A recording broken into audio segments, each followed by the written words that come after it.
Hello नमस्कार, आप सभी को स्वागत है आपका परीक्षा के ऑफिशियल यूट्यूब चैनल पर। और जैसे कि आपको पता है एनटीटी कोर्स आपकी क्लास नंबर 1 जो है हो चुकी है, जिसमें 1 और 2 क्लासेज जो आपकी हो चुकी हैं, जिसमें चैप्टर नंबर 1 जो हमने कंप्लीट कर लिया है। और आज हम शुरुआत करते हैं चैप्टर नंबर 2 से। तो चलिए सेशन की शुरुआत करते हैं। और चैनल को जो बच्चे नए जुड़े हैं वो सब्सक्राइब कर लेंगे। देखिए आज की क्लास में हमने पढ़ना है child care and health topic, यानी कि नर्सरी टीचर ट्रेनिंग का ये चाइल्ड केयर और हेल्थ के बारे में इन्होंने बताया है। इसकी क्लासेज आज आपकी यहाँ पे होगी। देखिए स्वास्थ्य के प्रकार, सबसे पहले स्टार्टिंग करते हैं स्वास्थ्य के प्रकार से। इस टॉपिक में हम बताएंगे आपको इस चैप्टर में किसी भी बच्चे की चाइल्ड केयर मतलब उसकी रख रखाव आप कैसे करेंगे। और दूसरी बात इस टॉपिक में या इस चैप्टर में हम पढ़ने वाले हैं कि बच्चे का स्वास्थ्य का ध्यान कैसे रखेंगे। तो स्वास्थ्य के प्रकार सबसे पहले इन्होंने बताए हैं। तो देखिए एक बार, स्वास्थ्य के कई प्रकार हैं। विश्व स्वास्थ्य संगठन यानी कि WHO वर्ल्ड हेल्थ ऑर्गेनाइजेशन द्वारा अनुमोदित प्रकारों में स्वास्थ्य के प्रमुख 3 प्रकार हैं। देखिए यहाँ स्वास्थ्य के बारे में यानी कि हेल्थ के बारे में WHO ने मेनली 3 टाइप बताए हैं कि हेल्थ के जो है 3 टाइप होते हैं। इसके अंतर्गत शारीरिक अथवा भौतिक, ये आपका फिजिकली और आपका फिजिकली जो है और आपका शारीरिक है, मतलब हेल्थी और फिजिकली। दूसरा है मानसिक, लिख रखा है यहाँ पे, ये आएगा मानसिक, मेंटली हेल्थ आपकी। और इसके बाद है सामाजिक यानी कि सोशली। WHO के अनुसार, WHO जो है वर्ल्ड हेल्थ ऑर्गेनाइजेशन, उसके अनुसार 3 प्रकार के मनुष्य के या किसी भी बच्चे के स्वास्थ्य के बारे में बताया है। एक होता है फिजिकली, दूसरा मेंटली और तीसरा सोशली। तो इन सब 3 चीजों के अनुसार यहाँ विश्व स्वास्थ्य संगठन द्वारा अनुमोदित स्वास्थ्य के 3 प्रकारों का वर्णन किया गया है, जो आपके सामने यहाँ दिखाई दे रहे हैं, यानी कि फिजिकली, मेंटली और सोशली। कोई भी बच्चा है, कोई भी व्यक्ति है, उसका 3 प्रकार का स्वास्थ्य होता है WHO के अनुसार, फिजिकली, मेंटली और आपका सोशली। ठीक है, तो आगे की तरफ चलते हैं। आगे इन्होंने क्या बताया है, यहां विश्व स्वास्थ्य संगठन के आधार पे 3 प्रकार से बताया गया है कि कैसे कैसे काम करते हैं। सबसे पहले देखते हैं शारीरिक एवं भौतिक स्वास्थ्य, यानी कि किसी भी इंसान का फिजिकली जो है वो कैसे होता है, शारीरिक या भौतिक स्वास्थ्य। शारीरिक या भौतिक विकास को समझना प्राय सबसे आसान है। इसका अर्थ है शरीर के सभी अंग परस्पर पूर्ण सामंजस्य रखते हुए अपनी अपेक्षा क्षमता के अनुरूप कार्य करते हैं। इसकी पहचान साफ सुथरी त्वचा, काम्यता, चमकदार आंखें। देखिए इसमें आपके सिंपली बात यह है कि आपकी बॉडी के बारे में इन्होंने बात करी है, आपके शरीर के बारे में इन्होंने बात करी है, जिसमें इन्होंने बताया कि भाई आपकी आंखें, आपकी सुंदरता, आपकी त्वचा जो है, या फिर भूख, कोई भी रेक्टम है या आपका यूरिन, इन सब चीजों से रिलेटेड, या आपकी जो सेंसरी ऑर्गन्स होते हैं या आपकी जितनी भी ग्लैंड्स होती हैं उनसे रिलेटेड आपका शरीर जिन जिन ग्रंथियों के आधार पर चलता है, उन सभी का माध्यम जो होता है वो आपको ये बताता है कि ये हेल्थ जो होती है फिजिकली हेल्थ है। दूसरी है मानसिक। मानसिक में यानी कि आपके मेंटली हेल्थ जो है उसके बारे में बताया है। समाज में स्वयं को प्रतिस्थापित करना, समाज में अपने और अपने परिवार के विस्तृत रूप से पहचान, आनंददायी जीवन। यहां आपको ये बताया कि आप अपने परिवार के साथ कैसे संबंध रखते हैं, आपका व्यवहार परिवार के साथ कैसा है, आसपास में वातावरण में आपका व्यवहार कैसा है। इस प्रकार की जो आपकी समझ है, ये सभी चीजें जो होती हैं ये आपकी मेंटली या आपके क्या बोलते हैं उसको, मानसिक, जो मेंटली और मानसिक स्वास्थ्य के आधार पर चलती है। जैसे मान लीजिए आपके बड़ों के प्रति कैसा व्यवहार है, या किसी भी बच्चे का बड़ों के प्रति कैसा व्यवहार है, उसके आसपास के मित्र जो हैं उनके प्रति उसका कैसा व्यवहार है, ये सारी चीजें किसमें आती हैं, मेंटली हेल्थ के अंतर्गत आती हैं। आगे आता है भावनात्मक पहलू। मेंटली में जो होते हैं उसका ए पार्ट जो है वो होता है भावनात्मक, यानी कि आपकी फीलिंग्स के लिए इन्होंने बात करी है। इस पहलू को मानसिक स्वास्थ्य के साथ साथ समाहित किया जाता है, लेकिन समय के साथ इनमें अंतर अनुभव किया जाता है, जहां मस्तिष्क का संबंध जानने समझने और जबकि भावनाओं का संबंध दिल के भाव से है। देखिए यहां आपको ये बताना चाहता है कि मेंटली जो चीजें होती हैं या मेंटली आपकी जो हेल्थ है उसके अंदर भी एक पॉइंट होता है या उसके 2 अलग अलग प्रकार होते हैं। उसमें सबसे पहला टाइप जो आता है वो आता है आपकी फीलिंग्स का, आप अपनी संवेदनशीलताएं या आपकी फीलिंग्स जो भावनाएं हैं वो कैसे किसी भी दूसरे व्यक्ति के साथ कॉन्टैक्ट में आते हैं, आप किसी से गुस्सा है, आप किसी से प्रेम करते हैं या आपका किसी से लगाव है, अटैचमेंट है, ये सारी चीजें जो होती हैं ये भी मेंटली हेल्थ का ये हिस्सा होती है। आगे चलते हैं। आध्यात्मिक पहलू जो आपको बताता है, आध्यात्मिक पहलू यह माना जाता है कि अध्यात्म मानसिक शांति देता है। अध्यात्म जो होता है वो आपको मानसिक शांति देता है तथा मानसिक शांति, मानसिक स्वास्थ्य के अतिरिक्त अन्य कई शारीरिक कष्टों से भी मुक्ति दिलाने में सक्षम है। अध्यात्म जो है आपको, आध्यात्मिक जो शिक्षा होती है या अध्यात्म में जो इस साइकोलॉजी में आपको, चाइल्ड साइकोलॉजी में आध्यात्मिकता के बारे में आपको बताया गया है। इसमें यह बताया जाता है कि कोई भी व्यक्ति उसके आसपास के मानसिक या उसकी मेंटली जो पीस जो होती है या मानसिक शांति जो होती है उसको कैसे हम किसी भी तरीके से समझ सकते हैं। इसमें आध्यात्मिक पहलू इसका ये दिया गया है। मतलब इसके दो प्रमुख पहलू हैं, एक तो भावनात्मक पहलू, एक होता है आध्यात्मिक। अध्यात्म शांति जो होता है वो मानसिक शांति या मानसिक स्वास्थ्य जो है आपको अच्छा प्रदान करता है। अध्यात्म से आपको मेंटली जो पावर होती है, आपकी मेडिटेशन की पावर है। कई बार ऐसा सुना होगा आपने कि योगासन है या जो मेंटली हेल्थ के लिए कुछ भी टिप्स या कोई भी कार्य किए जाते हैं वो आपकी मानसिक शांति के लिए लाभदायक होते हैं, आपकी तर्क शक्ति के लिए लाभदायक होते हैं, आपकी सोचने समझने की क्षमता के लिए लाभदायक होते हैं। इसलिए आध्यात्म पहलू को इन्होंने यहाँ पे रखा हुआ है। नेक्स्ट अगला है संपूर्ण अथवा वास्तविक स्वास्थ्य।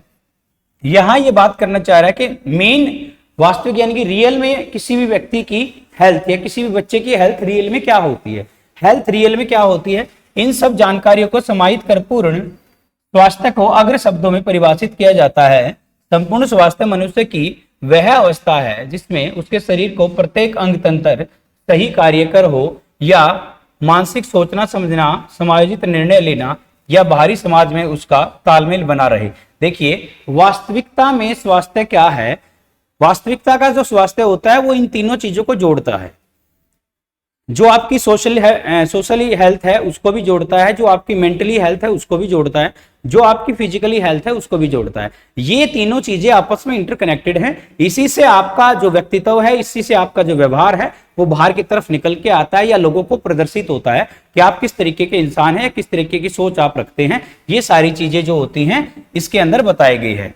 आगे बताया है मैटरनल मोर्टेलिटी क्या है, मातृ मृत्यु। मातृ मृत्यु इसका एक भाग होता है।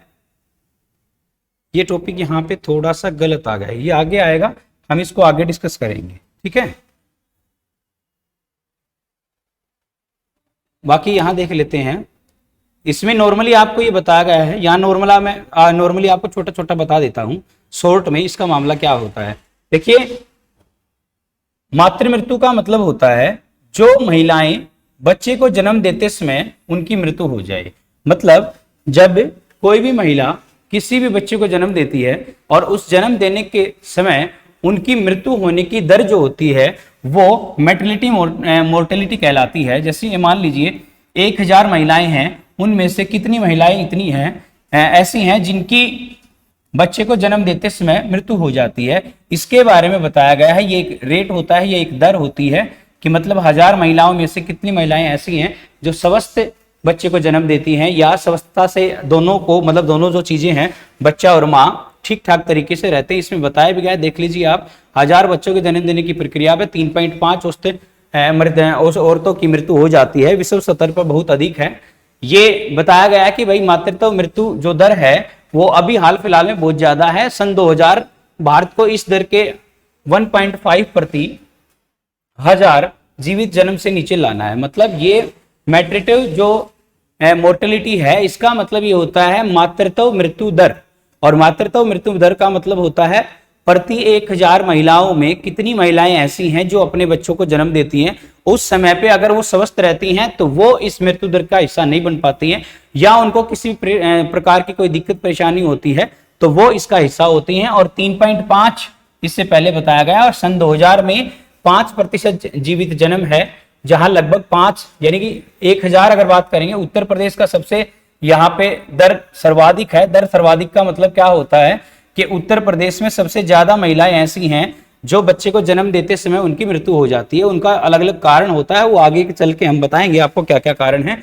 यहाँ 1.5 प्रति हजार जीवित जन्म से नीचे लाना है, मतलब इसको कम करना होगा। जो मातृत्व मृत्यु दर है वो बहुत ज्यादा हो चुकी है देश में, तो इसको कम करना होगा। सन 2000 में ये 1.5 प्रति हजार जीवित जन्म से नीचे लाना है। ये इस प्रकार का अपना जो है टारगेट हुआ था कि भी सन 2000 में मातृत्व मृत्यु दर को कम किया जाएगा, और वो कितना आ जाएगा 3.5 से 1.5 के अप्रोक्सीमेटली पहुंच जाएगा। ठीक है, यहां तक बात को समझेंगे।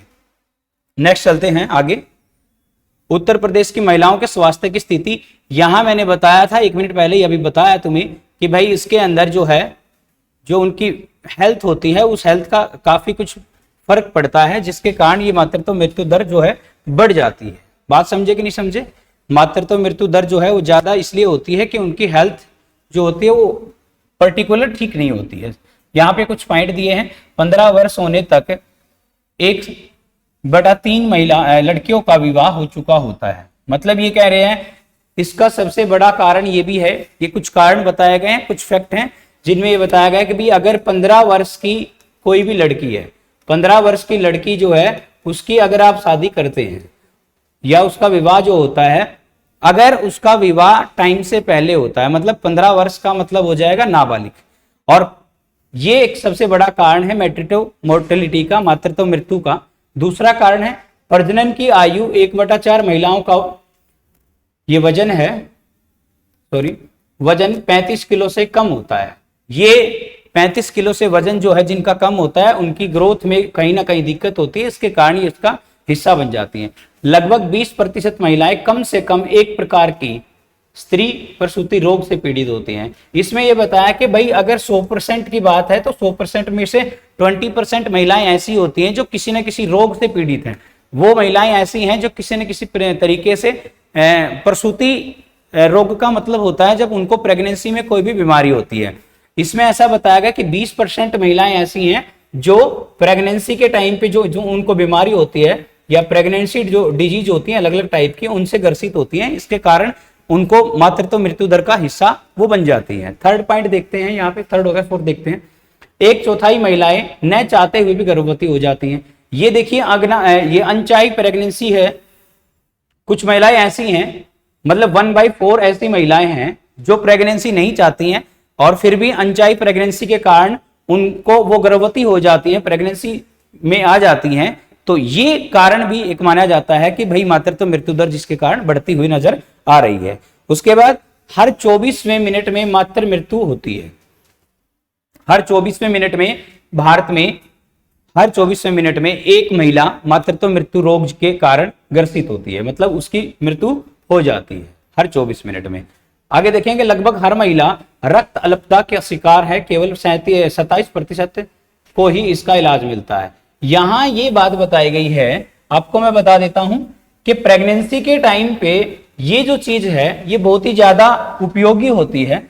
आपने ये चीज कभी ना कभी ऑब्जर्व भी करी होगी, फिर भी मैं आपको बता देता हूं कि अगर जब कोई भी महिला उसकी प्रेगनेंसी के ठीक 3 महीने के बाद, जब कोई महिला उसकी प्रेगनेंसी के 3 मंथ के बाद जब उनका चेकअप वगैरह होता है तो उस टाइम पे उनके अंदर आयरन और कैल्शियम की बहुतायत मात्रा में कमियां देखने को मिलती हैं। आज के टाइम पे इनमें बहुत सारी कमियां जो हैं कैल्शियम और आयरन की देखने को मिलती हैं, जिसके कारण ऐसा माना जाता है कि भाई अगर मान लीजिए आयरन की कमी किसी महिला में होती है तो उसको एक रोग हो जाता है एनीमिया।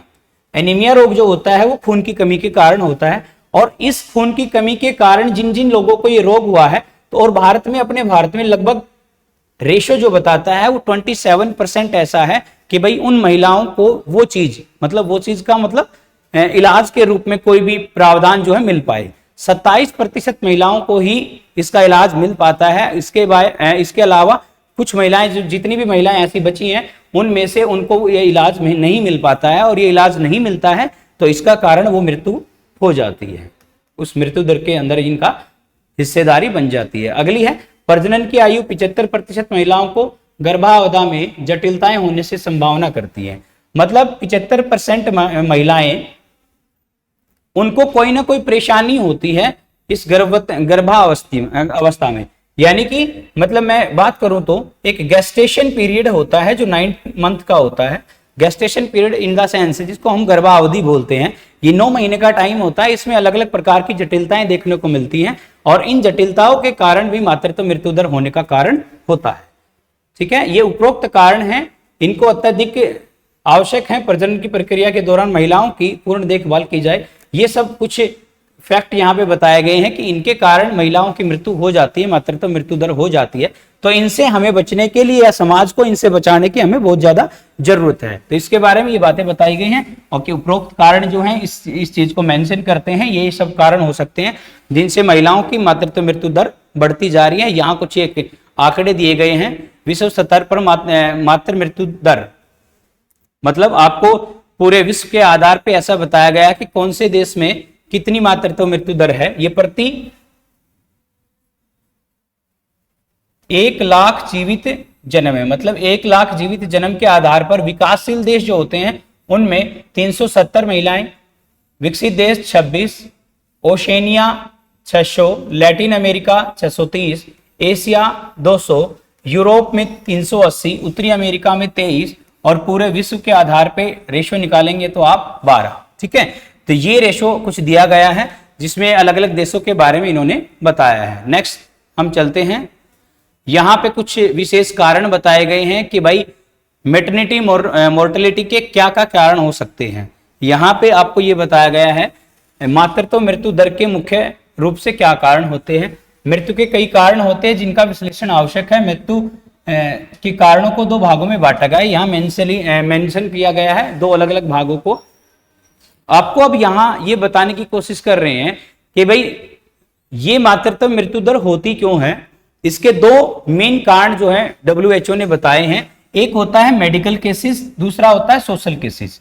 मेडिकल केसेस का मतलब होता है चिकित्सा कारण, कोई भी चिकित्सा या क्लिनिकल उनको किसी भी प्रकार की सुविधाएं जो है ना मिल पाना, इसके कारण वो मातृत्व मृत्यु दर का शिकार हो जाती हैं। उसके बाद सामाजिक कारण, इसमें सोशली कॉजेज हैं, अलग अलग समाज में अलग अलग प्रकार की प्रतिबाधिताएं आती हैं जिसके कारण उसमें अलग अलग प्रकार के कारण जो देखे गए हैं। ये 2 मेन मुख्य रूप से कारण यहाँ पे बताए गए हैं। चिकित्सा कारण का मतलब ये है कि भाई किसी को जो शरीर पर विपरीत प्रभाव डालता है। उत्तर प्रदेश में होने वाली मृत्यु तो मुख्यतः निम्न चिकित्सा कारण पाए गए हैं। देखिए यूपी में अब थोड़ी देर पहले मैंने आपको बताया था कि उत्तर प्रदेश में ये कारण है कि महिलाओं की मृत्यु जन्म देते समय यानी कि बच्चे को जन्म देते समय महिलाओं की मृत्यु हो जाती है। तो उत्तर प्रदेश में सबसे ज्यादा है जो 3.5 रेशो के अकॉर्डिंग था। 2000 में इसको 1.3% लाने की इन्होंने कोशिश करी है और ये इसका कारण सबसे बड़ा कारण उत्तर प्रदेश में मातृत्व मृत्यु दर का चिकित्सा कारण को मानते हैं। ठीक है, अब उसके बाद देखते हैं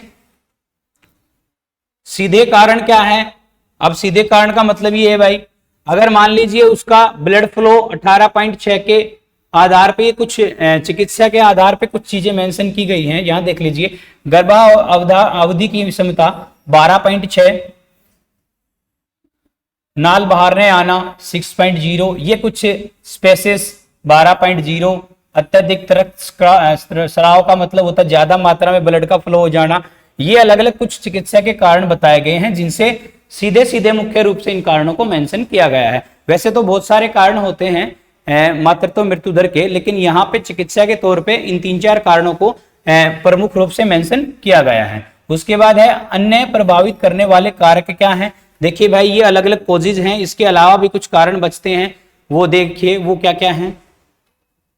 इसमें बताया गया गंभीर रक्त अल्पता। अल्पता का मतलब होता है कमी, यहाँ पे ब्लड की कमी। मैंने पहले भी बताया है कि भाई 8.70 ये हीमोग्लोबिन का रेशियो बताया है। और उसके बाद अत्यधिक उल्टी दस्त 5.00 और पीलिया, कुछ महिलाओं को पीलिया भी हो जाता है। तपेदिक यानी कि टाइफाइड को हम तपेदिक कहते हैं। टेटनस या अन्य कोई कारण है, ये अलग अलग उन सबका रेशो बताया गया है। सीधे तौर पे आपको 5 से 7 ये कारण ऐसे बताए गए हैं जिनसे किसी भी महिला की मातृत्व मृत्यु दर जो है बढ़ जाती है या मातृत्व मृत्यु दर होने के कारण होते हैं। ये कुछ मेन कारण आपको सीधे तौर पे बताए गए थे। उसके बाद आपको बताए गए हैं सोशल कॉजेज क्या हैं या सोशल कारण, सामाजिक कारण क्या क्या हैं। तो इसमें देखिए चिकित्सा सुविधाओं का अभाव, गरीबी, अनुसूचित देखभाल और निरक्षरता और अज्ञानता। भाई मान लीजिए कोई लोग जागरूक नहीं हैं या उनको किसी भी प्रकार से ये सुविधाएं नहीं मिल पाती हैं। देखिए सबसे पहली बात तो गरीबी, इसमें पुअर्टी के बारे में जिक्र किया गया है। उसके बाद चिकित्सा सुविधाओं का अभाव, यहाँ पे क्लिनिकल इश्यू बताया गया है कि भाई किसी को कोई ऐसा है जिसका आर्थिक स्थिति या आर्थिक मनोभाव जिसका कम है, जिसके कारण चिकित्सा उसको प्रॉपर वे में नहीं मिल पाती है। उसके बाद अनुसूचित देखभाल, भाई किसी को केयर करने में कोई इश्यू होता है, या फिर अज्ञानता या जागरूकता किसी की ना हो। यहाँ आप ये समझ सकते हैं कि भाई जागरूकता अगर लोगों में नहीं है तो उसका भी ये मुख्य रूप से कारण बन जाता है। ठीक है, यहाँ अगर मान लीजिए कोई लोग जागरूक नहीं है या जागरूकता समाज में नहीं है तो सामाजिक कारण महिलाओं की मृत्यु का हो सकता है। ठीक है, आगे चलते हैं।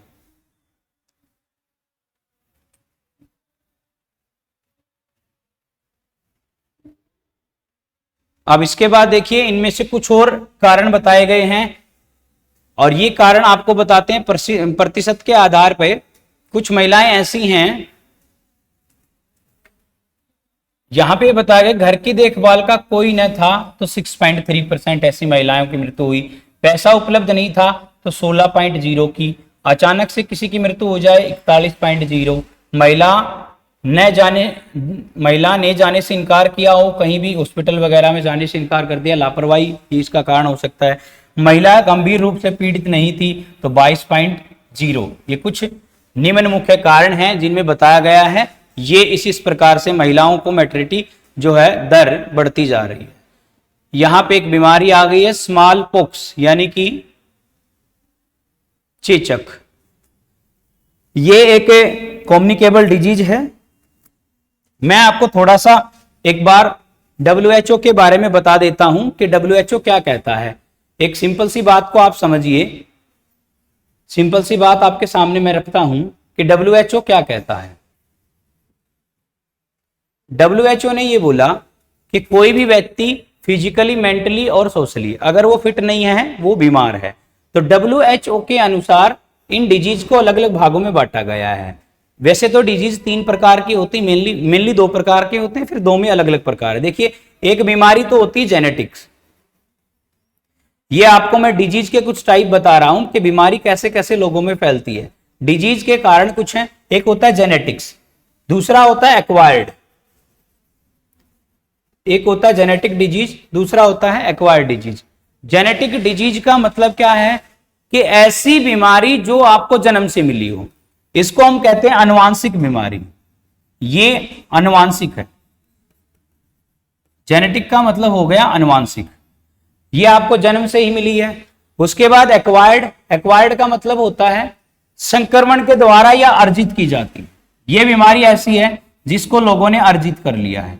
एक्वायर्ड डिजीज का मतलब अर्जित करना और जेनेटिक डिजीज का मतलब आनुवांशिकता या आनुवांशिकता से बीमारी का होना। तो 2 टाइप तो ये हो गए हैं। तीसरा टाइप होता है जो आपका एक्वायर्ड डिजीज है। एक्वायर्ड जो डिजीज हैं जिनको आपने अर्जित किया है, उस अर्जित करने वाली बीमारी में 2 प्रकार के मुख्य अलग अलग कारण होते हैं कि आप अर्जित कैसे कर पाते हो, किसी भी बीमारी को आप कैसे अर्जित करते हैं। इसमें देखिए एक फर्स्ट पार्ट जो होता है वो होता है कम्युनिकेबल डिजीज। एक है इसका कम्युनिकेबल डिजीज, दूसरा होता है इसका non communicable disease. Non communicable disease. Communicable disease का मतलब होता है संक्रमण से फैलने वाली बीमारी और नॉन कम्युनिकेबल का मतलब होता है संक्रमण के बिना फैलने वाली बीमारी। मतलब उसमें संक्रमण की आवश्यकता नहीं है या वो बीमारी ऐसी है कि एक व्यक्ति से या दूसरे व्यक्ति से किसी भी दूसरे व्यक्ति में नहीं फैलती है। बात समझ रहे हो? जो बीमारी ऐसी होती है किसी भी एक व्यक्ति से दूसरे व्यक्ति में फैल सके उसको हम कम्युनिकेबल डिजीज या संक्रमण वाला रोग कहते हैं। जो बीमारी ऐसी है इसको हम संक्रमण कहते हैं। हिंदी माध्यम वाले बच्चे समझ लेंगे कि इसको हम संक्रमण वाली बीमारी समझते हैं और इसको हम क्या कहते हैं, असंक्रमण। ये असंक्रमण वाली बीमारी है और दूसरी या इससे पहले वाली जो है वो संक्रमण वाली बीमारी है। ये ऐसी बीमारी है जो एक शरीर से दूसरे शरीर में आसानी से फैल सकती है। ये ऐसी बीमारी है जो एक शरीर से दूसरे शरीर में आसानी से नहीं फैलती है। ठीक है, बात को कुछ समझ में आया या नहीं आया? जिस बच्चे को समझ में नहीं आ रहा है वो कमेंट कर सकता है साथ के साथ। ठीक है, यहां पे एक बीमारी आई है स्मॉल पॉक्स यानी कि चेचक। ये एक संक्रमण वाला रोग है। संक्रमण वाला रोग है तो कौन सी वाली डिजीज बन जाएगी? ये कम्युनिकेबल डिजीज है। संक्रमण वाला रोग कम्युनिकेबल डिजीज वायु के द्वारा फैलता है, मतलब ये किसी भी हवा के कांटेक्ट में आने से ये फैलता है। कोई भी व्यक्ति इस रोग से ग्रसित है और दूसरा व्यक्ति उस रोग पीड़ित रोग के आसपास के वातावरण के अंतर्गत, उस चलने वाली हवा के अंतर्गत आता है, तो ये उस व्यक्ति को दूसरे व्यक्ति को भी होने के पूरे चांसेस होते हैं। हमारे देश में इस रोग को राष्ट्रीय स्तर पर समाप्त करने के लिए एक अभियान चलाया गया था। ये एक समय था जब चेचक महामारी के रूप में हजारों लोगों को प्रभावित करती थी। बच्चे के लिए यह रोग जानलेवा सिद्ध होता है।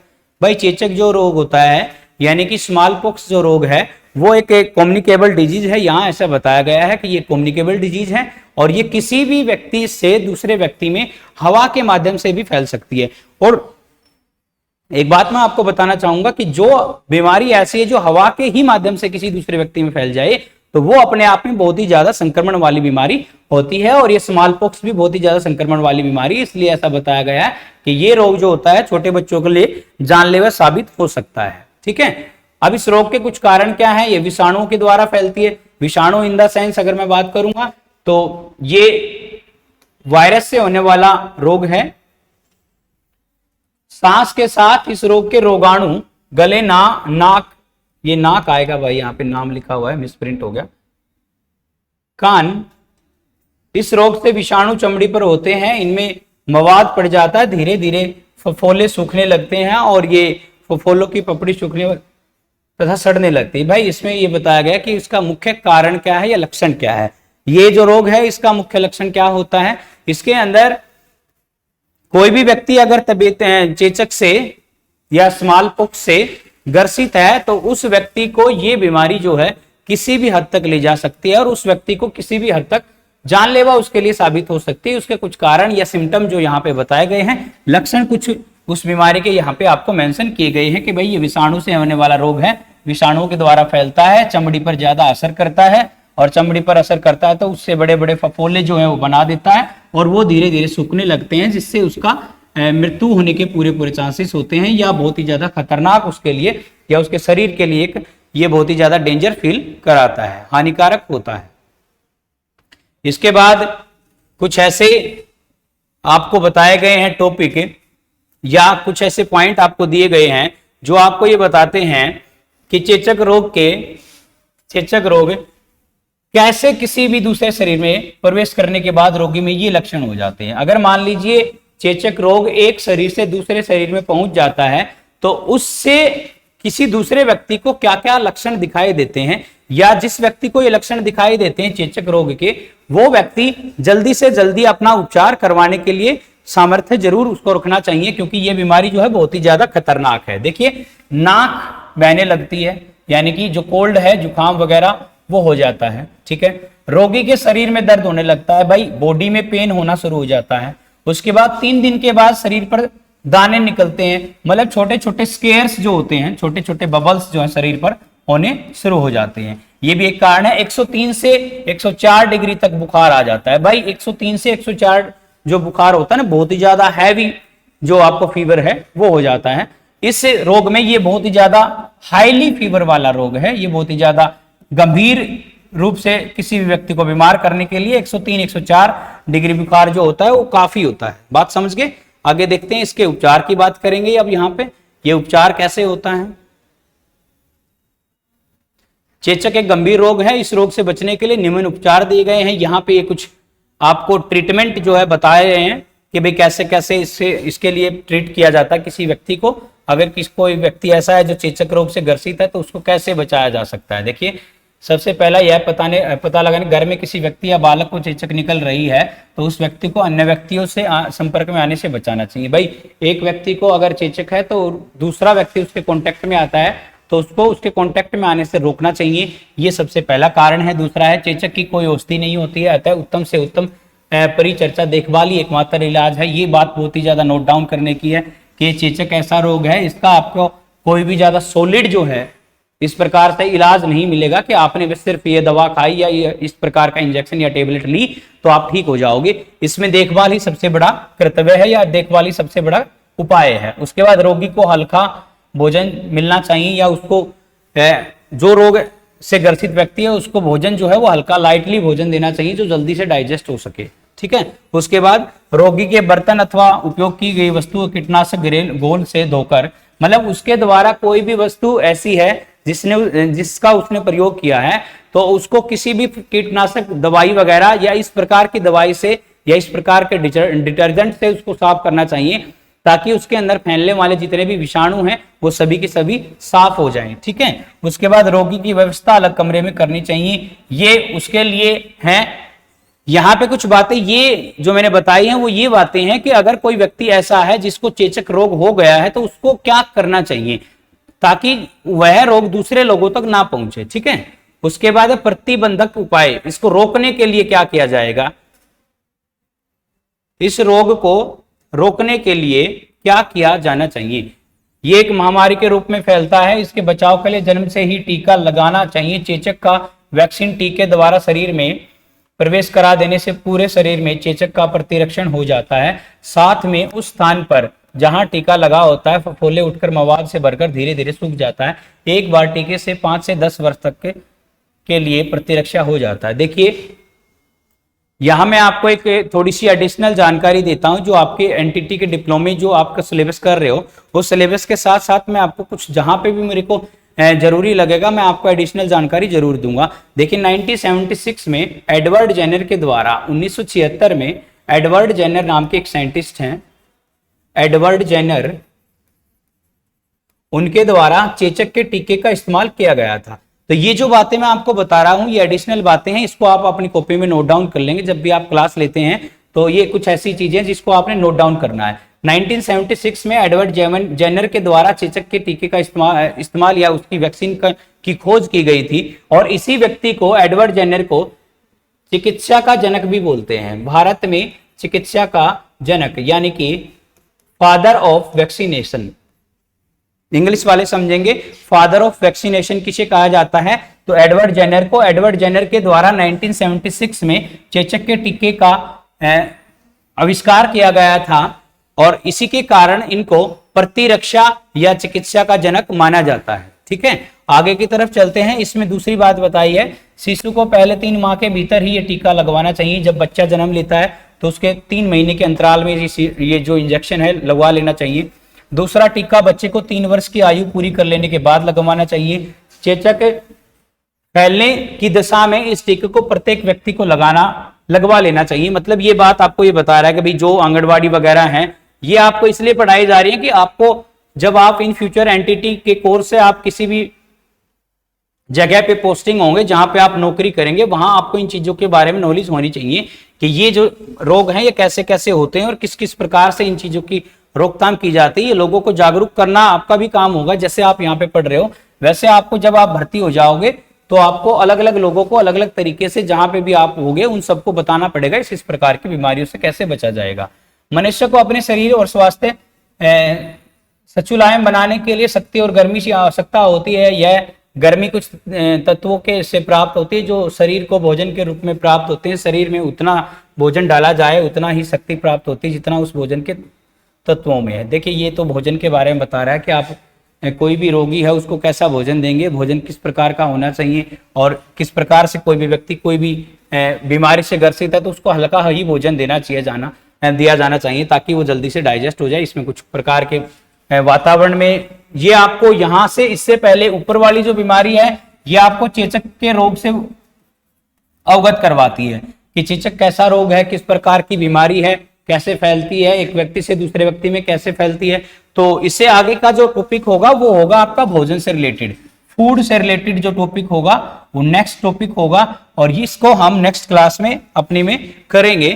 तब तक के लिए आपने जो आज की क्लास ली है उसका रिवीजन करेंगे। कोई दिक्कत परेशानी दुख दर्द तकलीफ अगर आपको है तो हमें कमेंट करके जरूर बताएंगे और इसी के साथ चैनल को सब्सक्राइब जरूर कर लेंगे ताकि आपको डेली की डेली अपडेट जो है मिलती रहेंगे।